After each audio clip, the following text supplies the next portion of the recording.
Assalamu alaikum, everybody. Happy Jummah, happy Friday, beautiful day.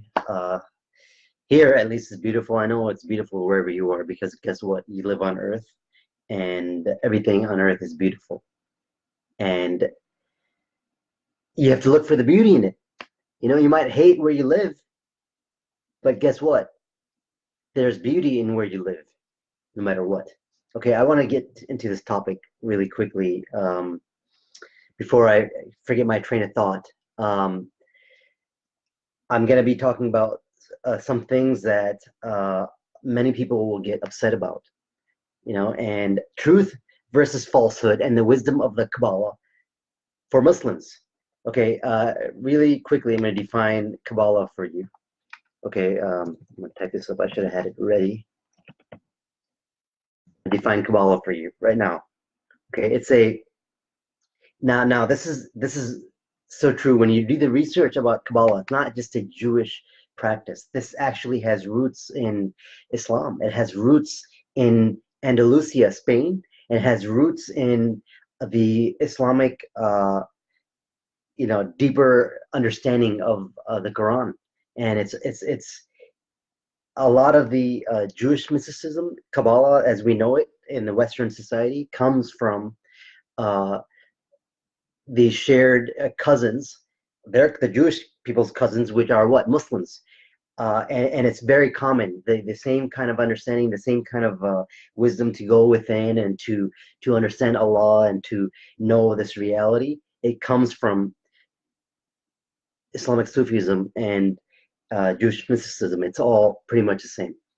It's almost like I was thinking about this, like back in 1200, back in the 1200s in Spain.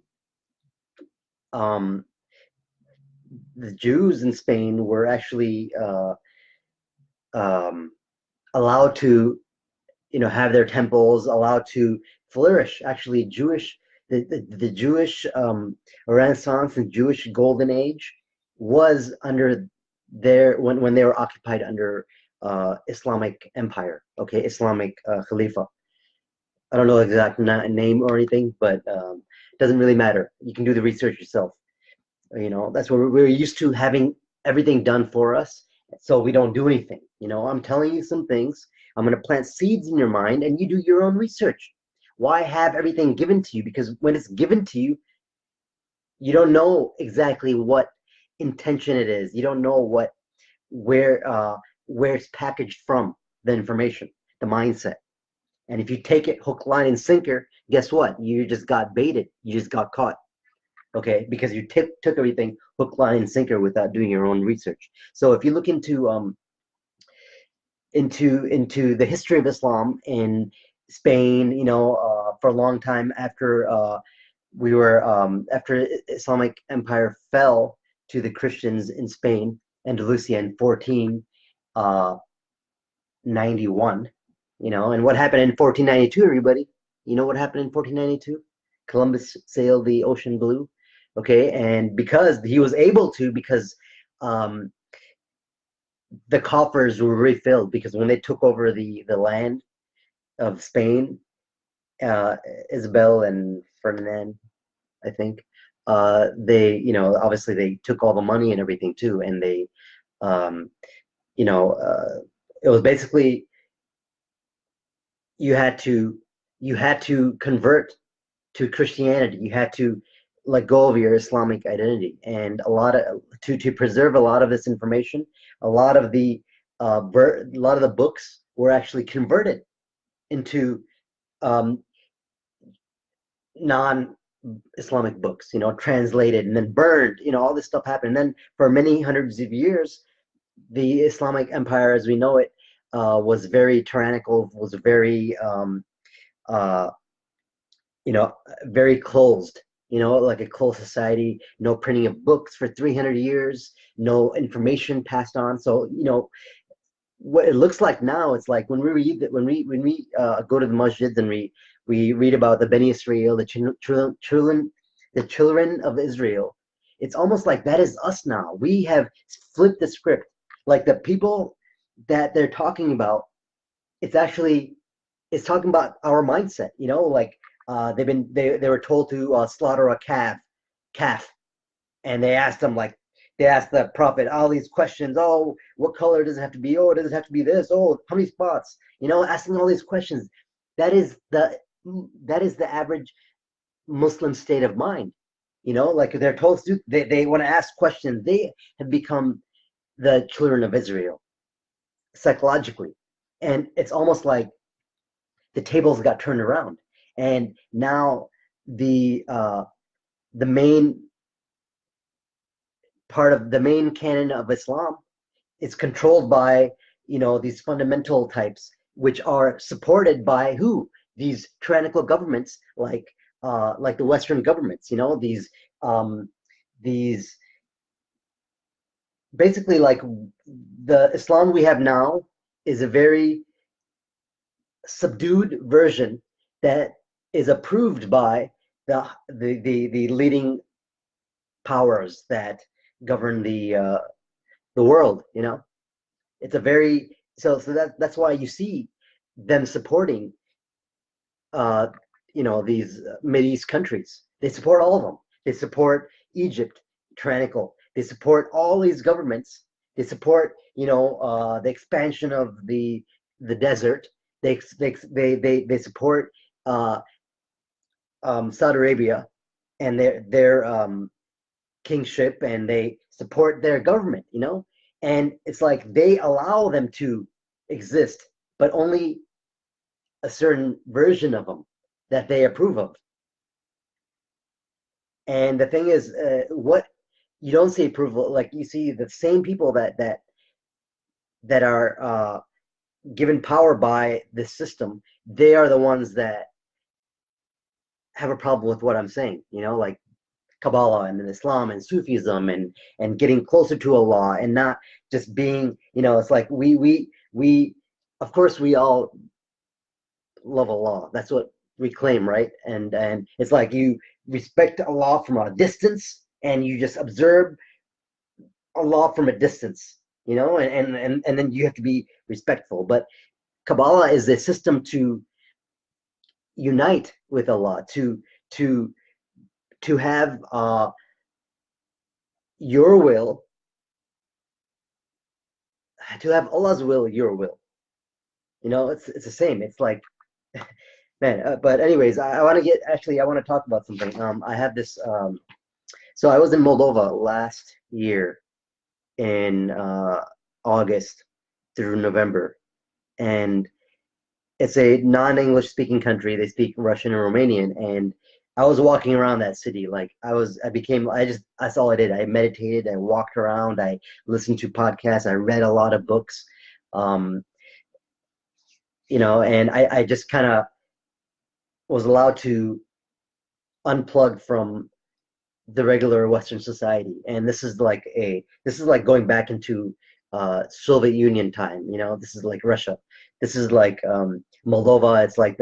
It's not part of the EU, and it's not part of Russia. It's not part of Romania. It's kind of its own, and it's one you have one the young people that see the Western world and all this like stuff, in stores, and then you have the older folks, which are like 35 and older, which they were born in like the 80s or 70s, or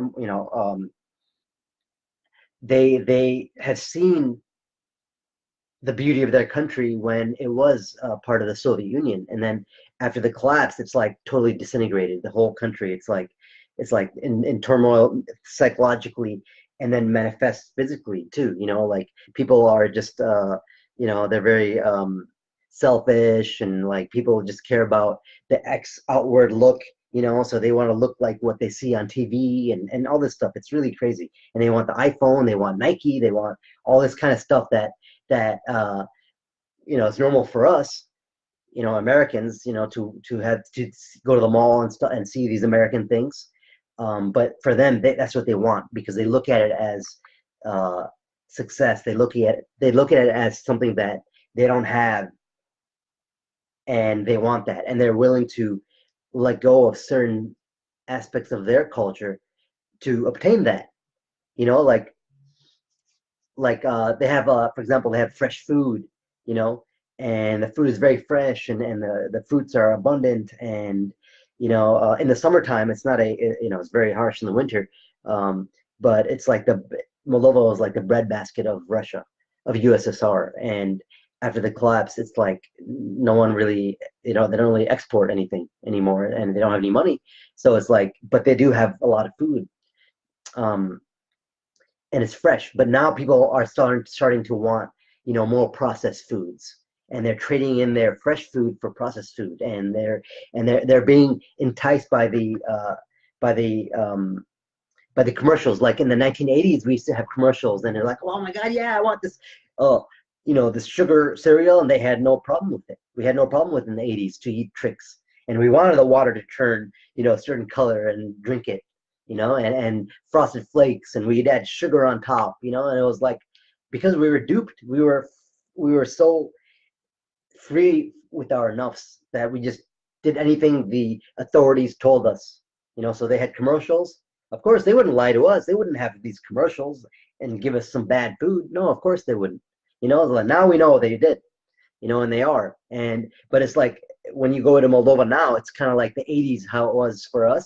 So going back there was really like time traveling, and so I was getting into Kabbalah, actually, the Kabbalistic, like I was like, what is Kabbalah? What is this? And why is it like, it's so hated by people, and is it Islamic? I mean, is it really not Islamic? And then I started doing research and found the correlation in Spain, and like in Islam, it was like a very very much so the Hasidic Jews, which are like the mystical Jews, and the mystical Muslims, which are the Sufis. They were together on this, to develop the methods and stuff like that, and the understandings, because it is an understanding.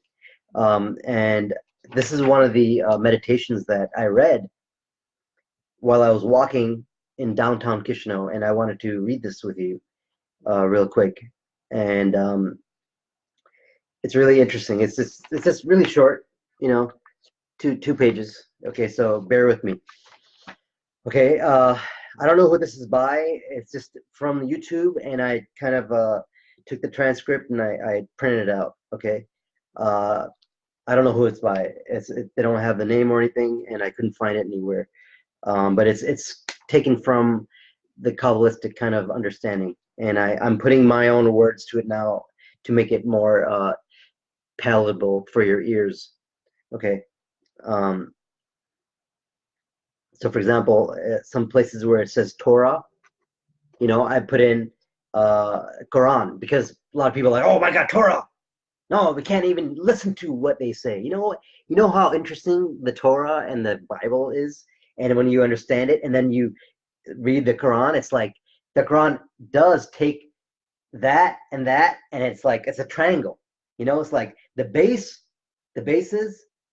You have the base, which is the left hand and the right hand, okay, which is a mindset, a masculine mindset, which is the right hand. This is my right hand, okay, which is controlled by the left brain. And then you have the left, which is this is the feminine mindset, which is the left brain. I mean, so the left hand, which is the right brain. Okay, and this is like Christianity, because how they, in Christianity, they took the spirit of the teachings, and then threw away the the balance wasn't there. They're just too spiritual. Everything is too spiritual. And then you have the Jewish people with the Torah and the Talmud, and they were too left-brained. They're too stuck into, like, okay, tell me what, color, this and that. And then you had the balance, which was what? Which was Islam. See, it took a balance of both of them. So it's not like they took a little bit of both of them. They became one, and that's what Islam is. It's like it is, yes, everything is spiritual.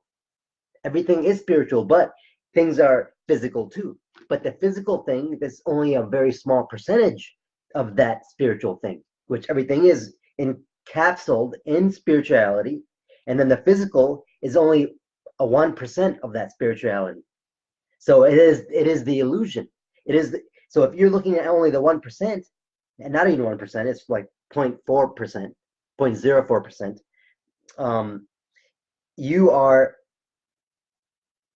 You're only seeing a speck, and you're not even looking at the picture. You're looking at one pixel, and you're interpreting the whole picture based on that one pixel. That's what this understanding and seeing how, we have become too left-brained or too right-brained, and there's no middle path. See, look at now, people are just, they're so logical that, if something in the Quran says something and it doesn't fit in their logic, then they just don't even think about it. They don't even listen to it. It's like not even discussed in the masjids because it's not logical enough. And people are scared to kind of get into this kind of knowledge. Okay, I'm going to read this real quick. I know I've been on here for 16 minutes. Okay. Okay. All right. Okay, seeing the eyes through a Jewish mystic. Quote, okay. The mystical quest. The mystical quest penetrates to the depths of all thought, all feelings, all tendencies, all aspirations, and all worlds from beginning to end. Everything is important. There is no lost gesture. All is interdependent, organically related. The mystical vision is the soul of religion, of Quran. Its far-reaching unity embraces all creatures, all expressions of life, all objectives and ideals. Okay, let's explore the 4 dimensions of a true Kabbalist. Okay, now I told you what a Kabbalist was. A Kabbalist is it's defined as an ancient Jewish tradition of mystical interpretation of the Bible, first transmitted orally by using esoteric methods. Esoteric means beneath the surface, unseen. Okay, it reached its height of influence in the later Middle Ages and remains a significant to Hasidic, Jews. But see, in the Middle Ages, it reached its height. Middle Ages was actually time in Andalusia when Islam was at its pinnacle. Okay, and that's when the Kabbalah obviously flourished too. But they're not telling you how it is. It comes from Islamic Sufism in that point of the world, and that's how great of heights Muslims have attained, because they had a balance between the spiritual world. They understood the spiritual world, which is the Kabbalah, which is this, and they understood the physical illusion. They understood the logical part of it. But see, they didn't think logically.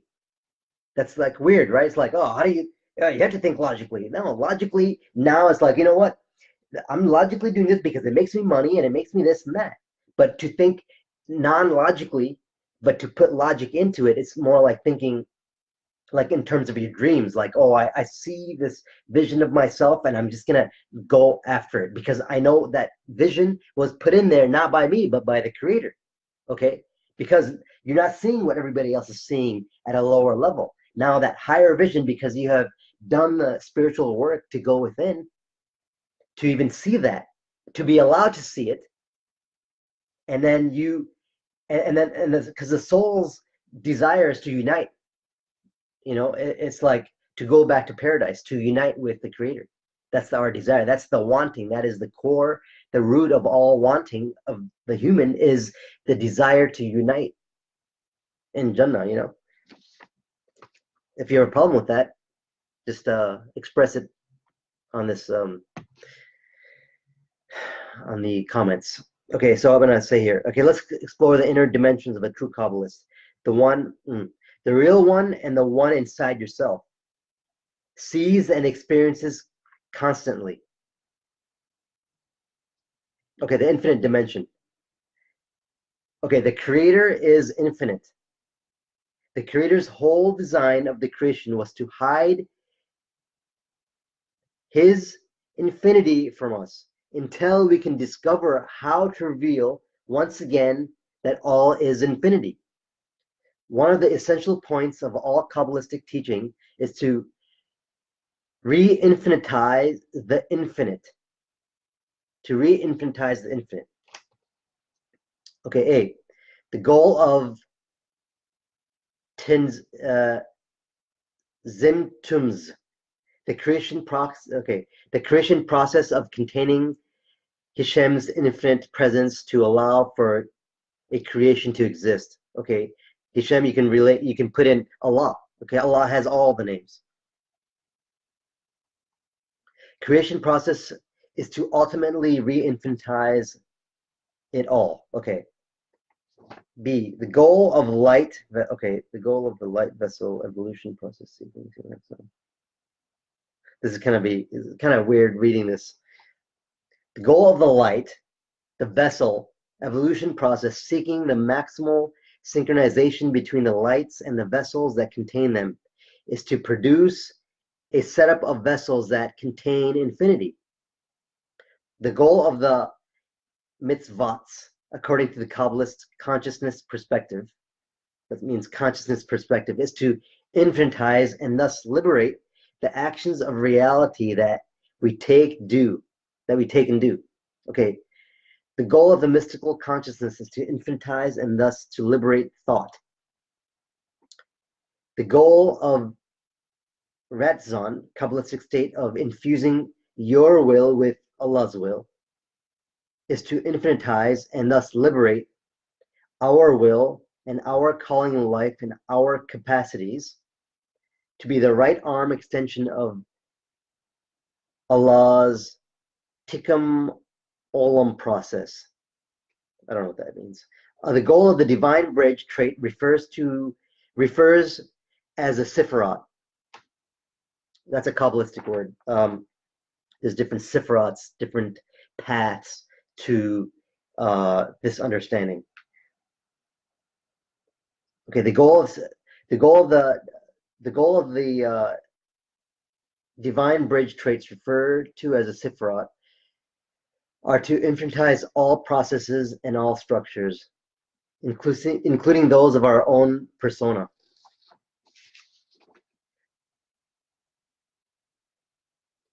The goal of the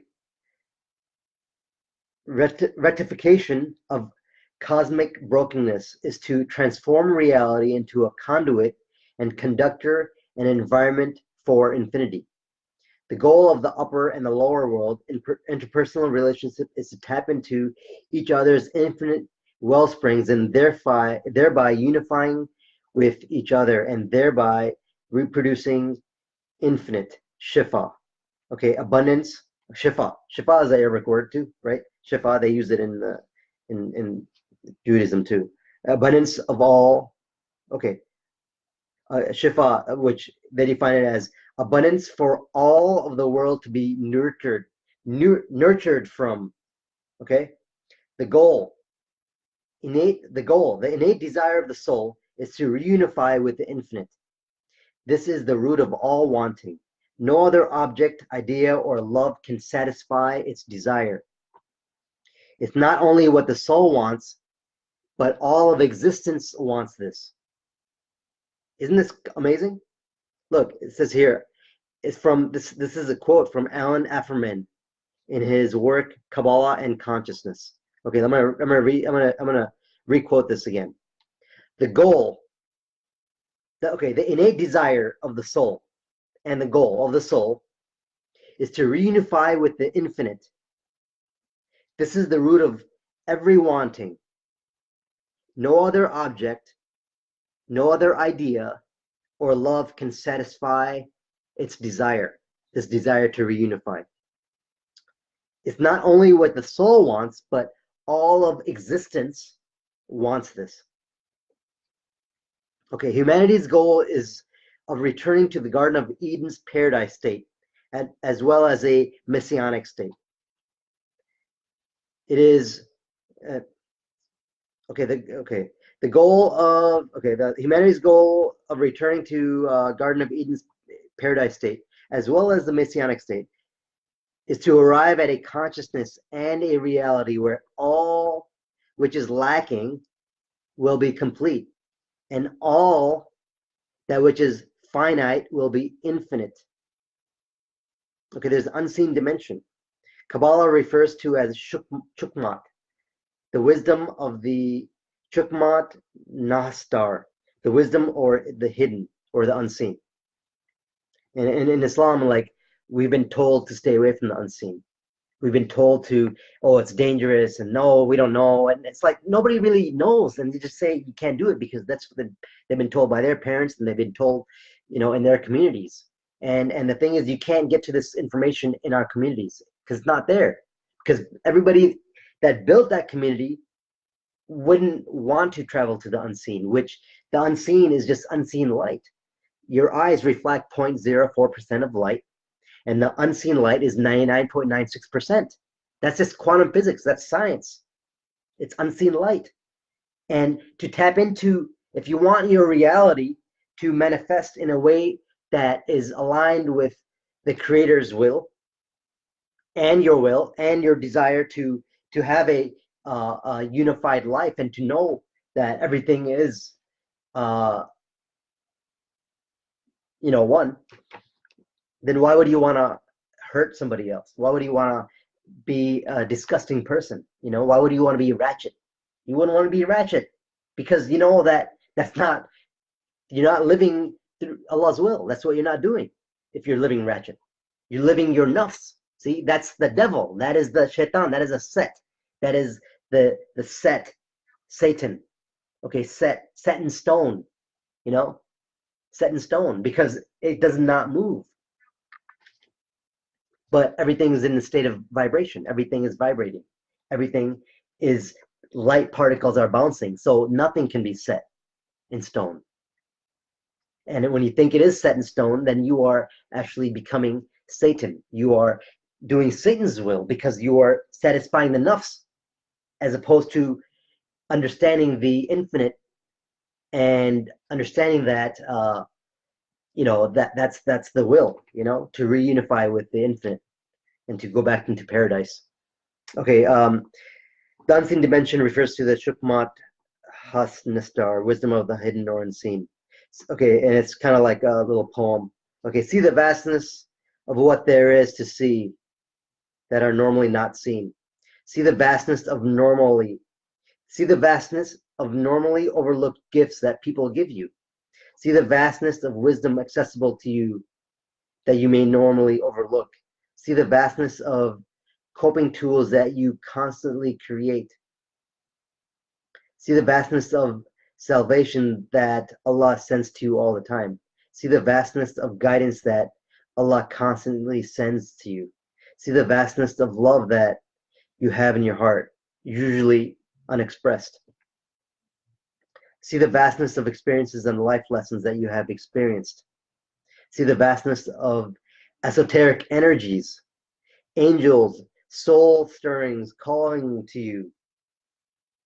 See the vastness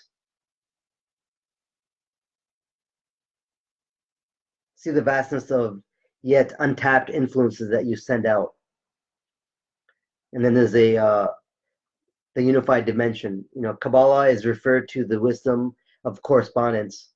All correspondences to all else so profoundly that everything comes together in a profound state of unity. That's another thing. The wisdom of correspondence, that's actually a Hermetic law of correspondence. And Hermes, which I talked about, was Enoch in the Bible and Torah. And in the Quran, that same person was Idris. And in Greek mythology, that same person was Hermes. And this person sent down learnings, taught man language, and it's a metaphor. They taught, it's an energy. It's a energy, a messenger that brought guidance from Allah, okay, about these teachings. And you can think of it as a person doing this, or you can think of it as the energy that you kind of, when you expand your consciousness, you kind of get to a certain energy state because you let go of certain things that tie you down to the set, to the physical illusion.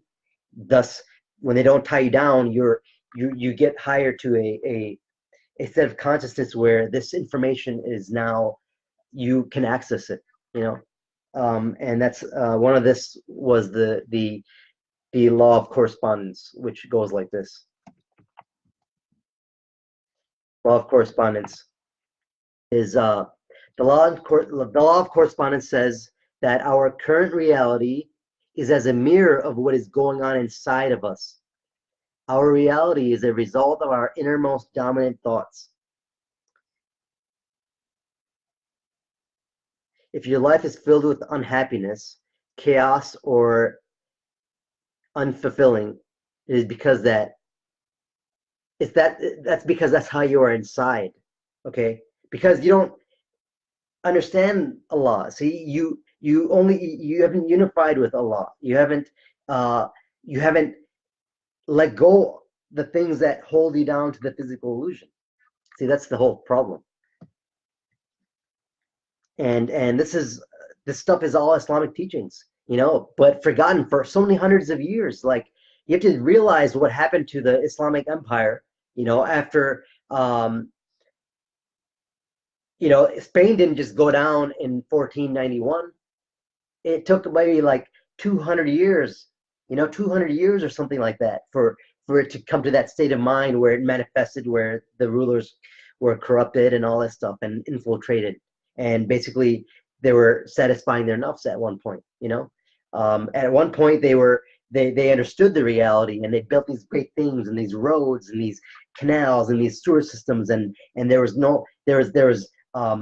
learnings, and they're higher learning. What do you think they were doing? Do you think they were trying to get bank loans so they can make money? That's not the only reason. They had a greater desire to that wasn't too. It wasn't like just straight up intellectual, you know, because the intellect is tied to the physical illusion. That is the conscious. That's your ego. That's your nuffs. That's your intellect. But that's not what you are. You are not your intellect. Okay, and these people, these Muslims back then, they had a balance within, you know, these two worlds, and they understood.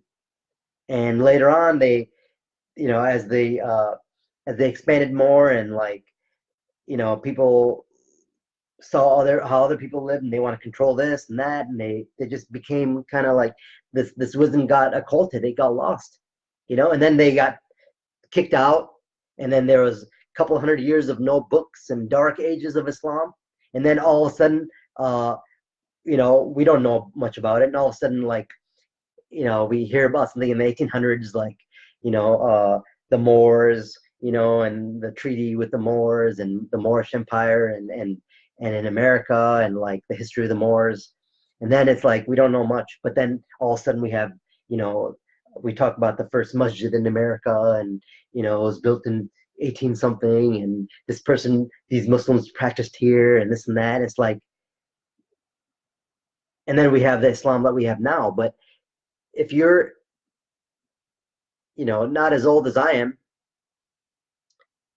40 years old, you know, like my brother, they only know Islam, a certain reality of Islam. And what they know is, you know, they were born into internet. They were born into all these things that kept him further away from the truth of like of detaching from the nuffs, but also not only detaching. You have one foot on this life and one foot in the next life, you know. It's like as above, so below as above, you know. And they didn't know this, and it's like, that's why you have a lot of people that I don't know if they're, I mean, they say they're Muslim, you know, but what is a Muslim? You know, what is the definition of a Muslim? A Muslim is not supposed to lie. A Muslim has all these traits, but it's not really found in a lot of people. You know, some of them are, and it's like, okay, I'll be Muslim in this aspect. I'll be Muslim in this aspect. I'll be you know, American in this aspect, I'll be Pakistani in this aspect, I'll be this, that, in that aspect, but it's like, but you are Muslim.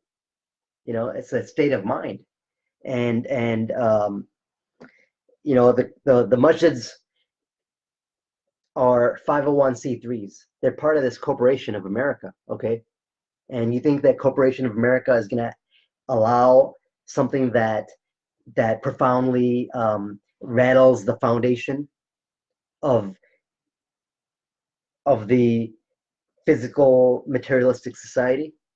Of course, it doesn't want anything to do with that in its country. So what it's going to do is it's going to shape your mind where you only interpret a certain kind of Islam that is brought to you in a platter, and from that you have to eat. Here you go. This is it. You have to eat this. Okay? You can do whatever you want in this book, but you can't go outside that book. That's what we've been told. And it's like we've been told and we obey. But it's like you're not obeying Allah, you're obeying the society's influence on your mind. Okay, and the truth versus falsehood. Truth doesn't need a defense. Truth does not need defense. See, Allah has protected the truth. Okay, falsehood is the only thing that needs defense. So if someone doesn't like what I'm saying, they're going to get upset. They're going to lash out because they need to defend their falseness inside, deep in their soul. They know that they're living an illusion, that they're living, that they have a soul earning, but they're like, they put it down. They rather have a instant gratification. They rather, and then they make it Islamic by attaching, prayer with it. They make their erratic driving a spiritual act by saying a dua into it inside. When you go in the car, you're doing a dua. Everything is spiritual. See, that's the thing. Everything is spiritual with physical things attached to it, as opposed to you have the physical things and then you're attaching spirituality to it, like attaching it to this, attaching to that, okay, don't attach it to that because it's just this or that, but it's attached to it. It's not. But we fail to recognize that it is everything. Everything is spiritual. Everything is the unseen. Everything, 99.9% of everything is from the is the unseen, and what you see, it comes from the unseen. This book, the Dilbert Future, okay, it's pretty funny. It came from someone's mind. It came from the unseen into the seen. See what I'm saying? This is conscious. This is that person's consciousness inside this book of other consciousnesses, of paper, of all these different processes. And what you see is just 0.04% of that.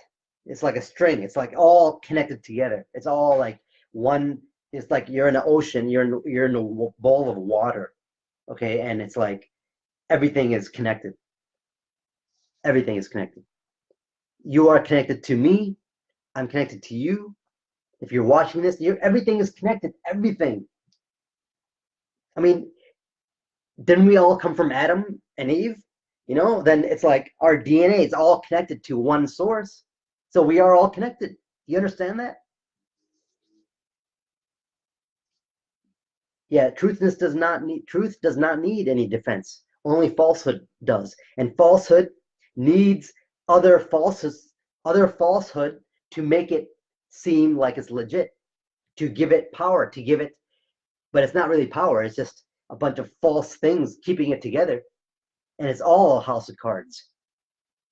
The truth doesn't need that, because inherently it is a truth. It doesn't have any falsehood in it. Falsehood manipulates the truth. Actually, it thinks it's the truth, It's not at the same level at all. It cannot exist. Falsehood is a reality. It's down here, and truth is up here. They cannot exist together. And why this one does not defend this one, because this falsehood can never become true. It can never encroach upon its dimension. You know, it can never go up there. And it's all from one source. So it's like you can't have this end cannot be at this end. It can't. But this is a pen. See what I'm saying? Pen is pretty awesome. You know, you're taking your thought, right? And you're writing it down on a piece of paper. But this is carbon. It's a carbon, you know, it's carbon graphite, and it's like it's a magical act what you're doing. You're taking your thought and you're putting it on in the physical on paper. You're actually doing a ritual. That's why they say the pen is mightier than the sword, because you can really create. You create with the pen. You write down your dreams. You write them down. You write down your thoughts. You have pain inside you. You write them down. You write it down, and then you burn it. You burn that painful thought, and you feel better, because what you're doing is you are taking that energy of that thought, right? That person that hurt you. You're putting it on paper. Okay, you're taking your emotion, you're writing it down on paper, like, oh, this, that happened, and how you felt. Okay, I'm giving you a little tip. This is a tool to use. If you're holding on to a lot of pain inside you, you write down that pain. Write it down, just everything. Just all emotionalize it on that paper, and then burn that piece of paper. Do that 3, 4, 5 times, as long as it takes. Okay, and then you'll feel like it's outside of you. That energy is inside the paper. Now you burn it, and now it's dispersed in different energies. You have the air, you have the ashes, you have the fire. It's all kind of dispersed energy. Okay, because energy cannot be destroyed. Okay, it cannot be destroyed. So you're taking that energy of thought, putting it on paper, burning it, and you'll feel better. I promise you. But anyways, that's been my little Juma sermon for today, and I hope you I hope it planted a lot of seeds inside you. You know, I'm planting my seeds in you, so it's gonna sprout. That energy is going inside your ear, it's going in your brain. Okay, and even if you don't understand it or you think it's crazy, it's gonna have an effect on you. And you just nourish yourself. You feed yourself good foods that nourish your body. You connect with the Creator. You go closer to Allah. You look at nature. You look at things and just see the beauty in just breathing. And those seeds that I put inside you are going to start sprouting. That's what's going to happen. Maybe 1 month from now. Maybe in Ramadan. Maybe in Eid. Maybe next year for some of you. But it's going to happen. Trust me. It's not a coincidence that you watch this. If you watch the whole thing until now, it's going to happen to you. Okay, so get ready. Life is going to change for the better. And remember that in order for your higher reality to manifest, the lower stuff has to go away. You know, you can't still be around ratchetness within yourself and others and still expect to be reaching a high state. Okay? All right. Assalamu alaikum. Juman Mubarak.